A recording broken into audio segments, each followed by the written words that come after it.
Dakit urtero hartzen dugula data ja gordeta, ez, bolondrez moduan etortzeko eta kito hori laguntzeko eta euskararen alde herrian gaitxik, ez, laguntzeko, bai. Nire iruditzen jakta jai berezi bat euskeran alde herri mailan lan itxeko, voluntario gisa kasu hontan, baina hori, euskararen inguruan ondo pasatzeko eta euskara itxeko jaixa. Gure lana beti izan da berdina. Goizian etorri, lagundu falta dana montatzen eta horrela, sagarduak zabaldu eta uretan da ipini, eta gero hori jendia etortzen danean, 12 itzaten da, ez?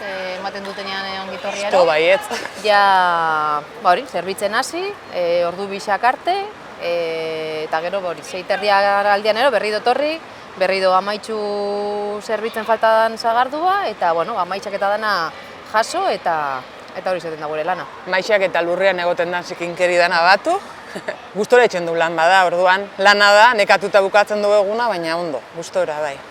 Bai, eukitzen dugu aukera datekua gugu, bai. Bai. Naiz eta binaka egoten gara zerbitzen eta, baina ondoko maixekin da bestiekin, eta beti lagatzen dugu mai bakoitzean botellatxo bat eskutauta azkeneko orduan, danon artian, niri hau nagoa zeuan, ero zuriagu, ez dagoa ez, ero, hola nibiltzen gara, eta oso giro politxa sortzen da bolondrez guztien artian. Ni beti izaten dut hori, gazte jendia egoten bada bolondrez eta nahi dabela parte hartu, gu ni pixka gehiago beterana naizela ero, retirauko naizela jende gaztia sartzeko, baina dirudien ez dagoela asko, eta bihardan guztietan etorriko naizela.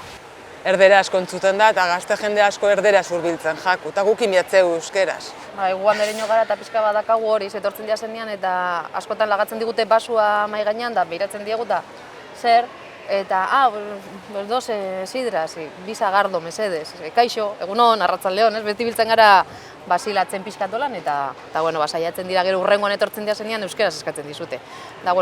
Nire gauza, nire pentsamendua da, gero tabernetara joaten diazenean bai, holan eskatuko dutela, ez, zeo zer itxen dugula. Esperantza ezin da galdu. Jende gaztia sartzen bada, jende gaztia bere inguruan dauzen noi bai, euskeraz eta hasiko direla itzen, eta ez, hori, gu gure kuadrillan gure inguruan eta euskeraz itzen dugu, orduan, saiatu ez jende gazte horrek beste pertsona batzuei kutsatzen. Hori da, bai, hori da.